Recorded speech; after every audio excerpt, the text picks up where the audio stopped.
और इस युद्ध में क्या हुआ कि जो अंग्रेज सेना इतनी तीव्रता से लड़ी इसमें, अब ये लोग तलवार उलवार लेकर के लड़ रहे हैं, उनके पास बंदूकें हैं, उधर से घोड़ा आ रहा है, उधर से एक आपका बैठा हुआ है निशाना लगाए हुए। जैसे ही घोड़े से एक आदमी गिरा, बाकी भाग लिए, बोले ये क्या बवाल है, कुछ जादुई शक्ति कर रहे हैं क्या। मतलब उस समय तक बंदूकों का प्रयोग हालांकि आम हो चुका था, ये तो एक मजाक की बात है। तो भगदड़ मच गई जब उस सेना में, तो मीर कासिम सबसे पहले भाग गया। मीर कासिम देखो इस युद्ध में नहीं मरा है 1764 में। मीर कासिम की मौत भिखारियों की स्थिति में दिल्ली में हुई है 1777 में। तो कितने साल बाद, 13 साल बाद मरा और भाग गया। और रह गए, इसके पास तो कुछ है नहीं मीर कासिम के पास में। मीर कासिम के पास में कुछ है तो है नहीं। ठीक है, तो इसके बाद में वही वाली बात होगी ना, इन दोनों को जो मिलना था, अब ये दोनों फंसा गया, ये दोनों रह गए, सुजाउद्दौला और शाह आलम द्वितीय। अंग्रेजों ने इनको बुलाया प्यार से, बेटा इधर आओ, बाबू यहाँ आओ,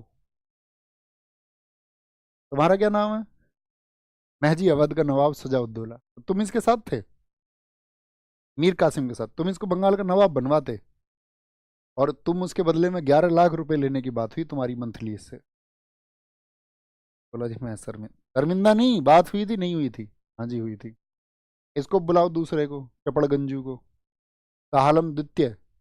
हाँ जी भाई साहब, तुम क्या ड्रीम देख रहे थे, तुम ये सोच रहे थे तुम जो अकबर और औरंगजेब की तरह पूरे भारत को उस समय पर रूल करोगे।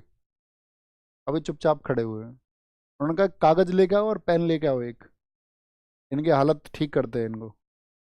अब इस समय पर आपको एक चीज ध्यान रखनी है, मराठा, अगर मुझे मैं आपसे पूछूं इस समय पर आपका 1761 का पानीपत का तृतीय युद्ध हो चुका था, आपको पता मराठा इस समय पर क्या थे, आपका उत्तर भारत में कमजोर हो चुके थे, क्योंकि अहमद शाह अब्दाली की सेना ने मराठाओं को हरा दिया था। अब मराठा वापस से संघर्ष कर रहे थे अपने क्षेत्रों को पाने के लिए। तो उनकी जो जितने भी एक्शंस थे उस टाइम पे इंटेंस थे, बहुत कार्रवाई चल रही थी, दबाकर छापे लग रहे थे जगह जगह जगह जगह।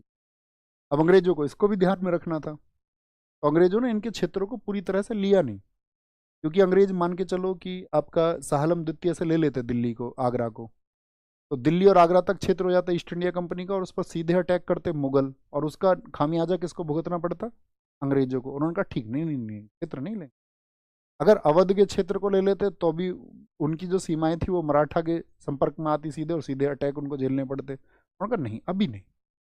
तो उन्होंने क्या बोला, क्षेत्र इन्हीं को दिए रखे, लेकिन उसमें कुछ चेंज किए। तो यहाँ पर इन दोनों को बुला करके दो ट्रीटी हुई, जिनको बोलते हैं इलाहाबाद की संधियाँ। क्या बोलते हैं, इलाहाबाद की संधियाँ। अब मीर कासिम ने इनको फंसवा दिया। क्या हुई यहाँ पर, तो मुझे कभी भी पूछे, बक्सर का युद्ध जो है ये अंग्रेजी राज की स्थापना का युद्ध माना जाता है।